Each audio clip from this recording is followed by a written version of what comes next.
Hello everyone, and welcome to this latest edition of IEEE VTS Young Professional Webinars. My name is Leila, Secretary of the IEEE VTS Young Professional Committee and the Liaison of East Asia. We are delighted to have you with us for what promises to be an engaging and insightful session. It's my pleasure to introduce our esteemed speaker, Dr. Leila Nasraoui. Dr. Leila is an associate professor of telecommunication at l'ENSI, University of Manouba, Tunisia. She holds a master and PhD in telecommunications from Subcom, University of Carthage. She has received several distinctions, including the Pierre Simon de la Place Award in 2024, L'Oréal UNESCO for Women in Science in 2019, and a Fulbright Visit in Professors section for 2025. Her research interests focus on emerging network design and optimization, with a special emphasis on proximity services and public safety communication, IoT, UAV communication, and vehicular networks. Today, Dr. Nasraoui will present enabling IoT communication in 5G and the beyond 5G cellular networks. We are incredibly fortunate to have her with us, and I'm sure you will find her expertise enlightening and inspiring. Without further ado, please join me in welcoming Dr. Leila Nasraoui. The floor is all yours. Thank you so much, Leila, for the great presentation. I am really glad and honored to be with you today and to share with you some of our research findings related to the topic enabled IoT communications in 5G and beyond 5G cellular networks. So to start, I am just going to give key milestones and trends of the Internet of Things, which is not a new paradigm, actually. If we consider the very first connected object, it was a Coca-Cola vending machine that was installed in Carnegie Mellon University in the early 18th. And that was to control the temperature and cans, the temperature of cans, in that vending machine, and to check the availability of cans there. While this wasn't an official project there, but that could be considered as the very first connected object in the world. At the time, even internet was in its very early stage. So after that, like connected devices slowly gained some traction in academia and industry, and later, the very first time that the term Internet of Things was used, it was in the late 90s to describe physical objects that are automatically tracked and managed using RFID and internet. Later on, like smart technology really took off around 2010 with the proliferation of the broadband internet and inexpensive microprocessors. So this made IoT a paramount component of our lives, like what we are now experiencing, where we see applications that are spreading in an incredible pace and are covering almost all fields, starting from the very little devices like wearable to home appliance, and also to huge infrastructure and factories in industry. If we go a little bit further, and let's say if we marry these technologies with the artificial intelligence, which is an era that has just started recently, we anticipate the beyond 5G and the 6G communication systems to achieve a pervasive virtual presence, making a profound shift in how we perceive and how we interact with the digital environment. It's just like we are setting for a new vision of an inclusive society in a world where physical space and cyberspace converge, both for a growing sustainability and efficiency. Now, if we look closer for technical, from a technical perspective, the Internet of Things is nothing but a growing network of physical devices that get connected to the internet and get connected to each other. This allows devices to collect and share data. However, as IoT applications grow, the number of IoT devices is expected to explode. For now, for example, there are around 20 billion connected devices currently deployed around the world, and this number is expected to get higher and probably reach hundreds of billions. Such number of devices simply cannot function with existing wireless infrastructure. Also, one could imagine the amount of data that is collected and that is shared by these billions of connected devices, which, as provided, for example, by the Statistica, had already reached around 150 zettabytes in 2024. Now, not to mention, of course, the IoT latency, which is crucial for applications requiring real-time responsiveness, such as autonomous vehicles, for example, industrial automation, and e-health.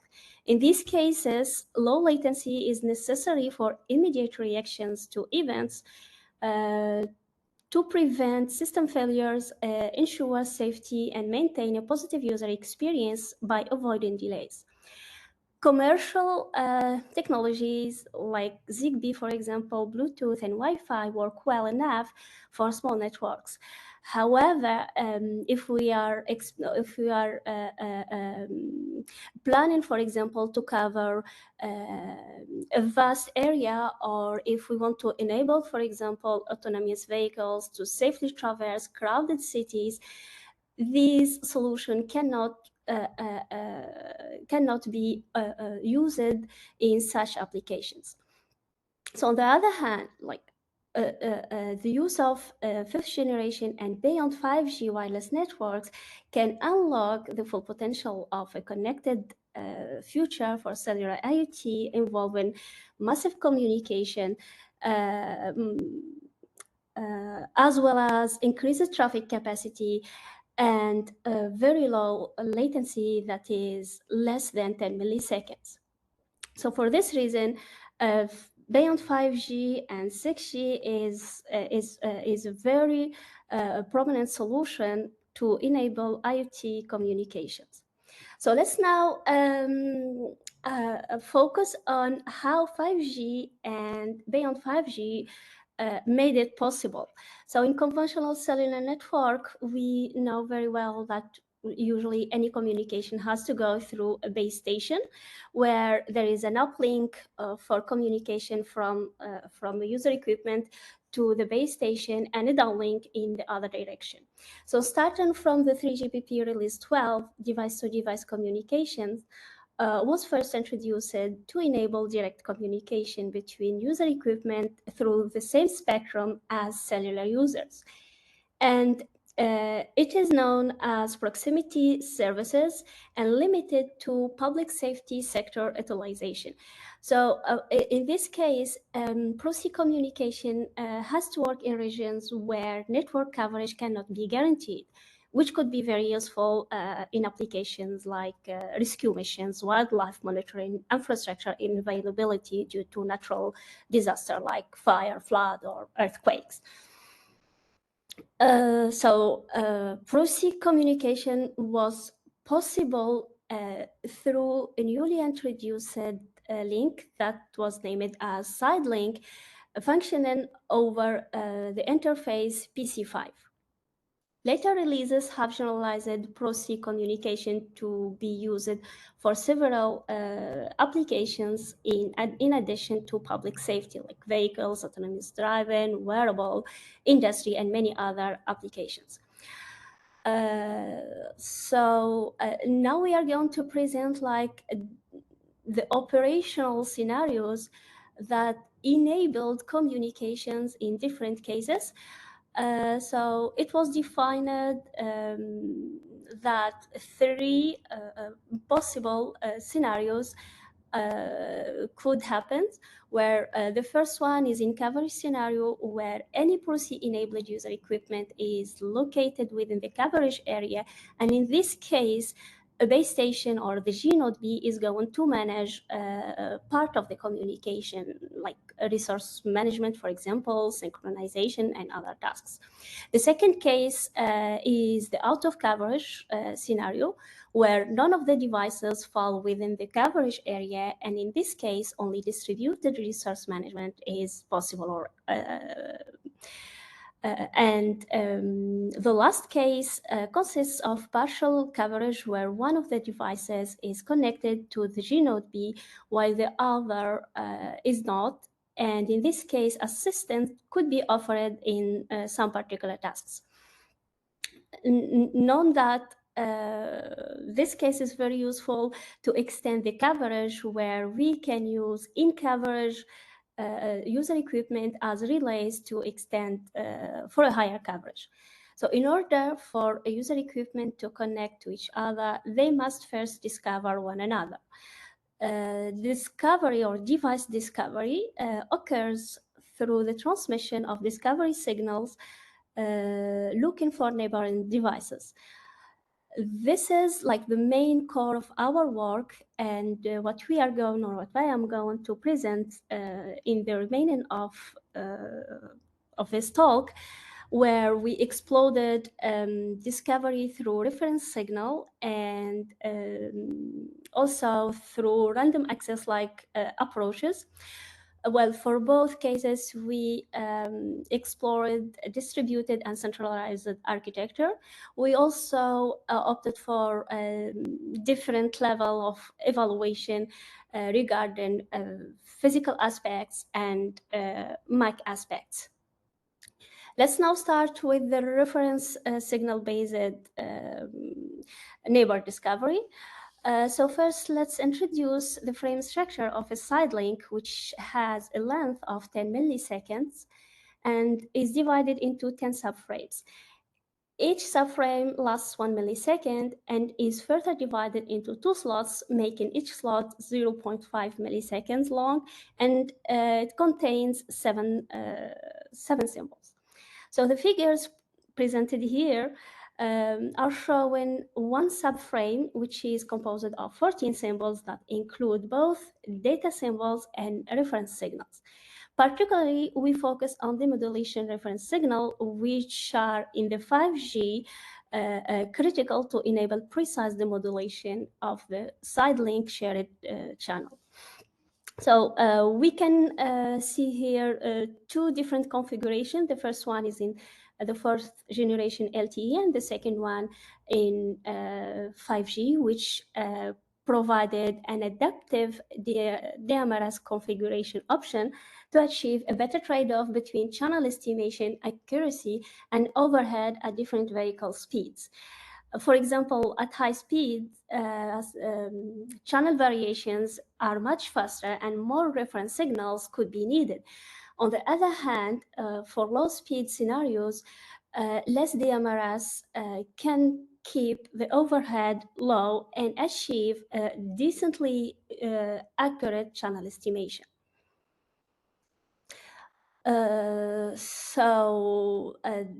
I have just mentioned, reference signals has always been used in cellular network, like from the early AI generation, for the purpose of channel estimation and coherent demodulation. In our work, we decided to use them for neighbor discovery as well. So a reference signal is a signal generated using a very particular sequences known as Z-of-shoe sequences, which are generated as presented in the first equation, XUN, and they are known by very important correlation properties that distinguish them from any other type of sequences or from any other random data that are transmitted within the same frame. Once we generate XUN, we apply on it an endpoint inverse fast Fourier transform to produce a time domain, a time domain sequence.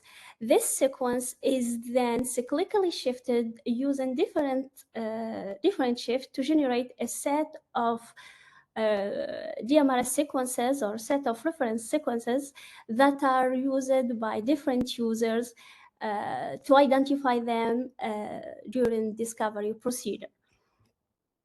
So now let's introduce the scenario that we considered in our work, where we have a set of PROC-enabled user equipments, among them one listener user equipment that we here denoted as user equipment 0, and other sending user equipments that are willing to initiate a direct link with user equipment 0.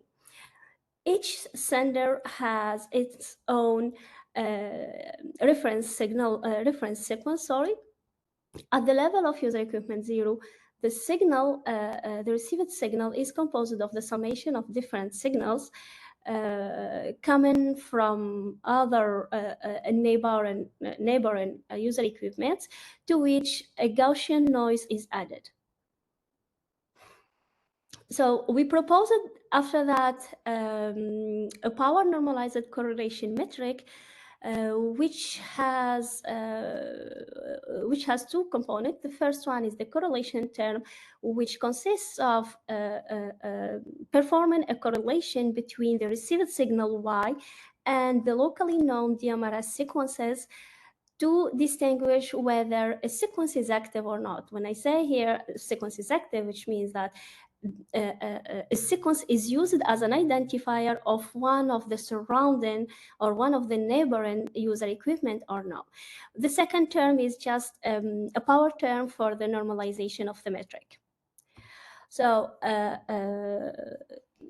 to decide whether a sequence is used or not, we based our work on an hypothesis binary test, where the discovery decision is based on the magnitude of the PNC metric.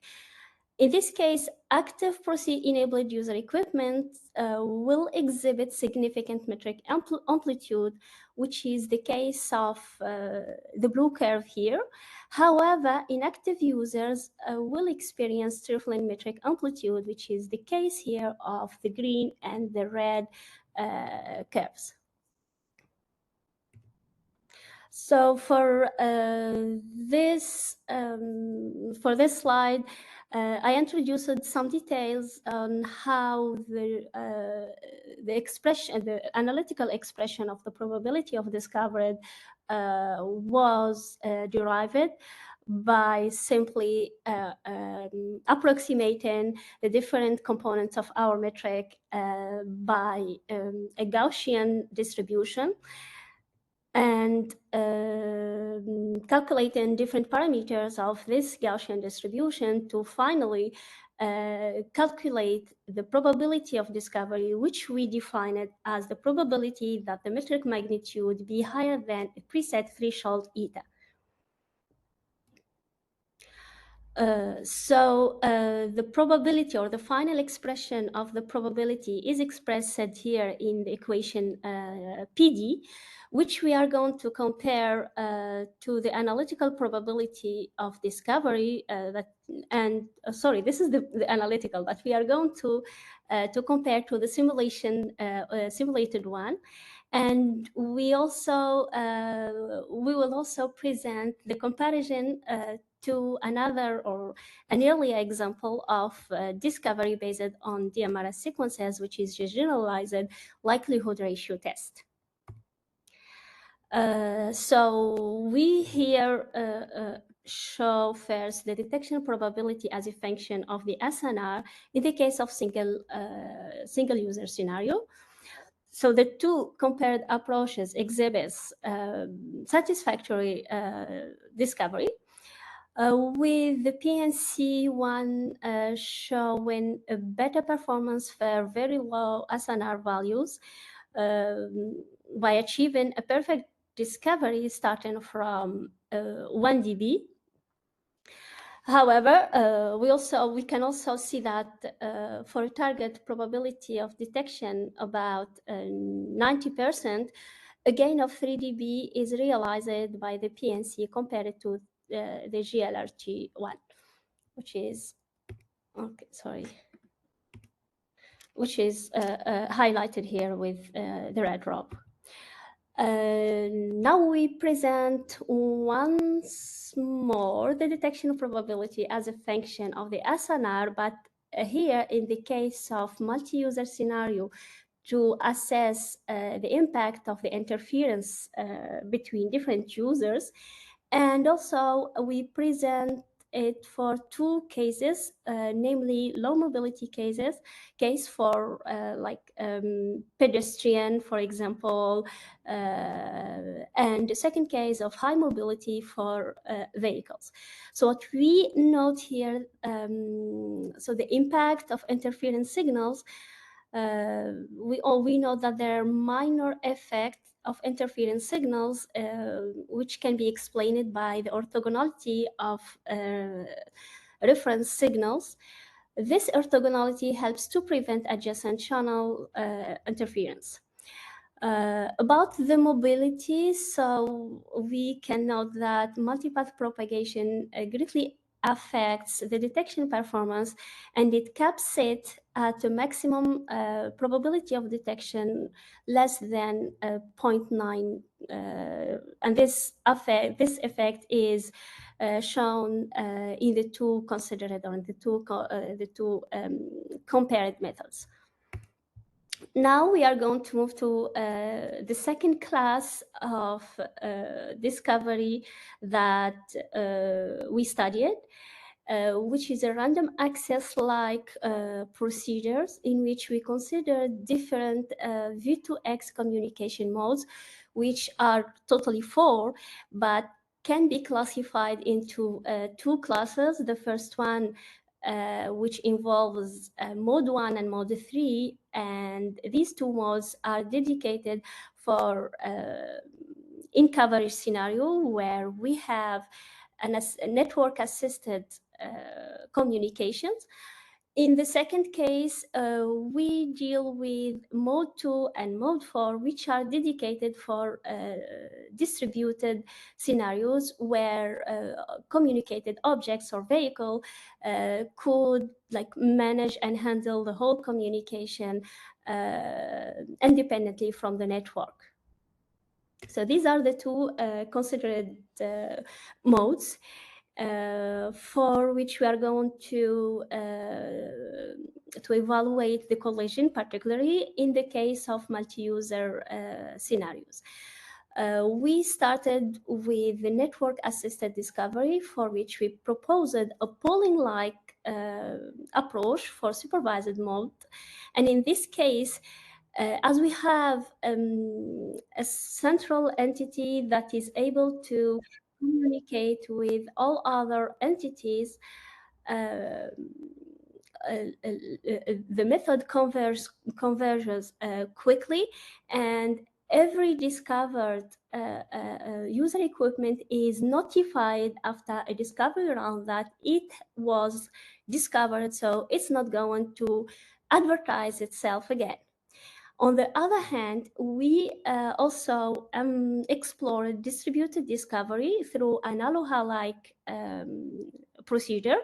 And this one is dedicated for the unsupervised mode, where during each discovery round, all user equipments that are willing to initiate a communication or a direct communication are going to transmit their discovery signals, and they will continue doing that for each discovery period, because none of them is aware of the status of other user equipments. So to evaluate these two approaches, we also adopted two different collision models. Well, here I started by presenting or by mentioning layer 2, because it's more deterministic, or it's sort of hard decision based. So layer 2 for reference to the MAC layer. And in this model, when two or more user equipments pick the same resource, the mutual interference will prevent any collided message from being decoded or being received by other user equipments. Like the second model, which is layer 1 model in reference to the physical layer, we considered a more practical assumption where some collided messages may be received if the signal strength is sufficiently high to provide a satisfactory block error rate. I mean, a low one. So the evaluation criteria, in addition to collision rate for the two models that we are going to present, we considered the mean of total discovery completion time. In addition to the parameter that were presented in the table earlier, we here add the value that to which we opted for the BLER, which is 10 to the negative 2. And we also considered the two channels, like the pedestrian and the vehicular one. So to start this evaluation, so we present first the collision rate as a function of the transmission probability theta. Theta is a parameter that was introduced in the standard, and it was dedicated to reduce the number of collisions by enabling user equipments that have probability of transmission lower than theta to transmit. Other user equipment cannot transmit.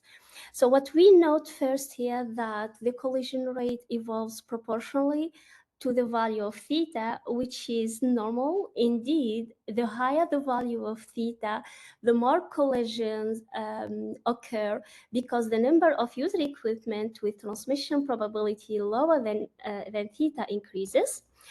One more result to report here is that distributed strategies experience more collision due to the continuous transmissions of discovery messages, as none of the user equipments is aware of what is happening, or whether it was discovered or not. The last thing to report here is at the level of L1 collision model, which, as expected, exhibits a collision rate lower for user equipments with reduced speed, since the block error rate is better in this case than in the case of high-speed scenarios. Now we present the mean of discovery completion time. So what we basically note here, well, just one clarification is that the mean of discovery completion time is here presented as a function of the number of users, and it's also presented in two cases, low mobility and high mobility scenarios. So the time required to complete the discovery for our user equipments remains invariant for the case of a layer 2 collision model, because this model is totally independent from any physical channel aspects. So whether we have a high block error rate or a low one, the decision is always hard. The second result to report here is that L1 collision model showcases a prominent change in its behavior, with increase in time demand as the number of user equipment NU increases. So this degradation is mainly due to the harsh multipath propagation effect and the high Doppler shift caused by the mobility of the vehicle. Well, this phenomena weakens the signal and results in a higher block error rate that is going to prevent the correct reception of discovery messages. So, and with these results, I reached to the conclusion of the presentation. I want to recall that this was an investigation of neighbor discovery for Internet of Things communications underlying cellular networks, particularly 5G and beyond 5G, in the sake of meeting the requirement for massive, large-scale, and energy-constrained IoT devices. The results that we presented are all compliant with the 5G standard specifications. So during our simulation, we used to always opt for the parameters taken from the standards, where we showed that by simply listening to its side link signal, a PROCE-enabled user equipment can identify its peer and initiate a direct link without any additional overhead. So thank you for your attention, and all your questions are welcome. Thank you very much, Leila, for the very insightful presentation and all the provided explanation. And if you don't mind, I will go through a couple of questions. I will start with some technical question. Could you kindly show the slide number 7? Okay, we can go to. There's no go to. Oh, yeah. Okay, I'll do that manually. No. I think if you just type the number and with enter, it may work, but I'll try the yeah, next question. Okay, let's try that for the next. Yeah, as you said. Yeah. So yeah, thank you. So my question is the following: which reference signal is essential for precise alignment, precise demodulation? Sorry, in side link communication. Well, the reference signal for the 5G that is required are the demodulation reference signal, basically. Well, actually, there is 2 types of reference signals. There is the sounding reference signals and the demodulation reference signals, but the one that is required for enhancing modulation is the demodulation reference signals. Okay. Can you go to the page 9, basically in two more pages ahead? I tried the trick, it didn't work, but yeah. Okay. Okay, thank you. Yeah, this one. So what is the main purpose of the neighbor discovery in the ProSelect enable IoT devices? Well, the main purpose of neighbor discovery is to identify other user equipments that are willing to initiate a direct link. So the whole idea of this work is to identify user equipments that are willing to connect to each other in a direct manner without going through the network. So any user equipment who wants to connect for different purposes. For example, this could be in the case of advertising, this could be in the case of disaster where there is no more connection or no infrastructure, or for other very specific sectors, for example, for public safety. So in this case, before communicating, before starting exchanging data, any user equipment has to identify the other PROCE-enabled user equipment with whom it wants to connect. So that's the main purpose and the whole idea of this work. So how to know who is in my surrounding or in my neighborhood and is willing to communicate or to exchange data directly without going through the network. So basically, it's gonna improve like the latency. I guess, right? This is gonna release the going through the network to just. It might be a neighbor user just not far away. Like this is the main, right? The main objective, if I may say. Yeah. Like Okay. this is going to reduce latency. This is going to reduce also the load on the network, because Yeah, indeed. Yeah. to use resources from the network. And if there is no infrastructure, for example, I cannot connect to the network, I am still able to connect to other I networks. see. Okay. Yeah, yeah. Thank you very much for the clarification. Yeah, can we move to the next page? I have one question as well there. So, what metric is used for the neighbor discovery based on correlation and power terms of the networks? Yeah, so the metric that we use here, we call it power normalized correlation. It has a correlation term and a power term. And the metric that we use is the first one, the big gamma, Okay. which is the ratio of the correlation term to the power term. The power term is used only for normalization, but the most important thing, even if we omit the power term, we can still discover neighbors. But let's say that in the metric we are just going to have some side peaks. If I may go to the next slide, you see here Yes. we have a very sharp peak that Yes. is highlighting, or that is indicating an active user.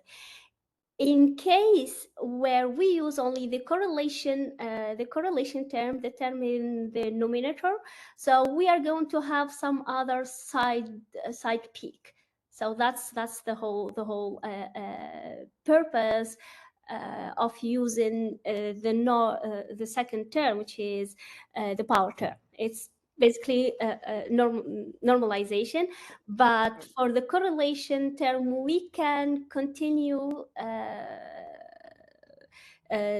continue to discover only using like the term in the numerator. Okay. For gamma. Thank you. Thank you. For gamma. Thank you for the provided clarification. Can we now go to slide number 16, please? Mhm.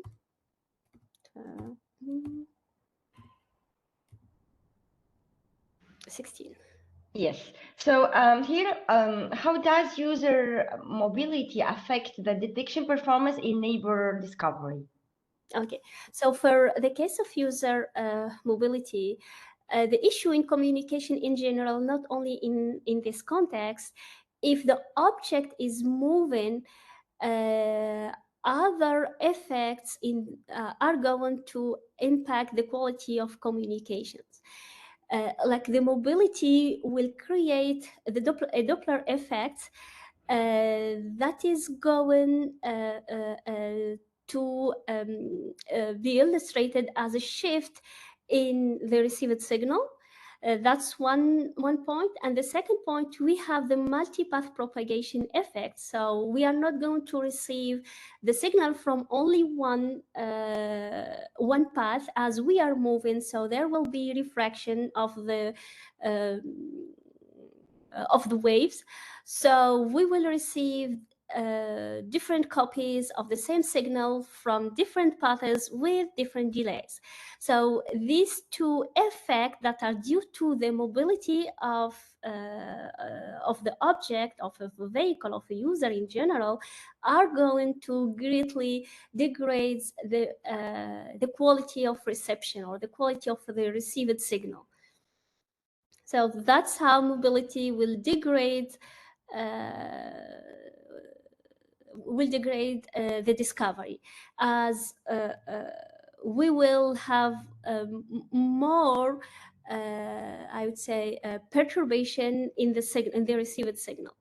And here, if I may say, like based on your the further clarification you provided, like how to actually to overcome this perturbation, like because it I think in my understanding having like a network with a mobile or user that are moving is quite the realistic I mean scenario, right? So like how to overcome this all the issues inherent to mobility perturbation as you were explaining. What we can do, like to mitigate mobility, we always target to develop like more accurate, more robust matrix. So in our case, we have shown that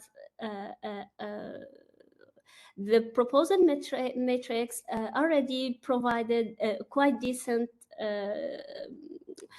performance even with the mobility,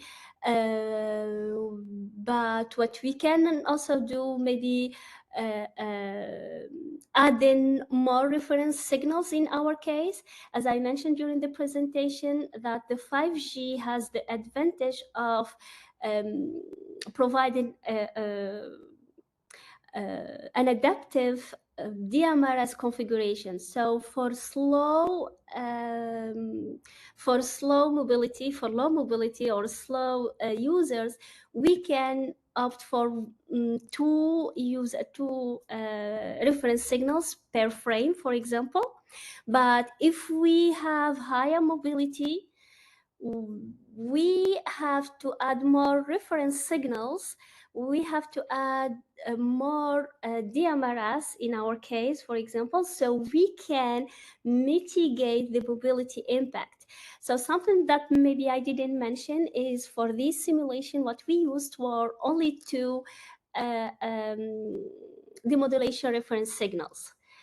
So probably if we use 4, we could probably provide better performance with the same in the same condition or within the same channel. So it's kind of an adaptive configuration which we could opt for in the case of high mobility. But we have also to remember that if we are going to let's say configure more demodulation reference signals, for example 4 within a frame, the disadvantage is that we will send less data, less useful data. So it's kind of a compromise between the effective throughput and the quality of the received signal.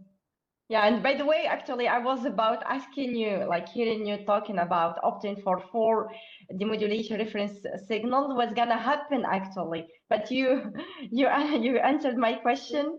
Yeah, indeed, actually, it's gonna be, as you said, we will have less data to basically, in very simple words. Yeah, if I reformulate your thoughtful explanation, actually, we're gonna have to send less data. And in order to configure the 4, for example, or more, yeah, reference. Yeah. So as you said, very rightfully, it's a compromise indeed. So I still have more questions, but due to the lack of time, once again, thank you very much for your availability today and sharing with us your expertise in the IoT for 5G, beyond 5G networks. We do appreciate all the knowledge you shared with us and the very nice and insightful presentation. And as you might know, our webinars actually, they are recorded and then they will be made available on YouTube, our YouTube channel, so that our for any researchers, fellow researchers, young professionals, I think they can make the utmost of those presentations with all the clarification and the notes shared. Once more, thank you very much. We appreciate your participation today, and we look forward actually for a new session or new edition of our webinars. Thank you very much, Dr. Leila. We appreciate your time. Thank you. Thank you for having me, Leila. It was a pleasure. It was a pleasure, really. Thank you very much. Bye. And with this, I will conclude actually our webinar. Thank you very much, and hope to see you in the future. And I appreciate your time. Thank you very much. Very much appreciated. Thank you. Thank you. Goodbye. Thank you, and bye. Bye. Very bye.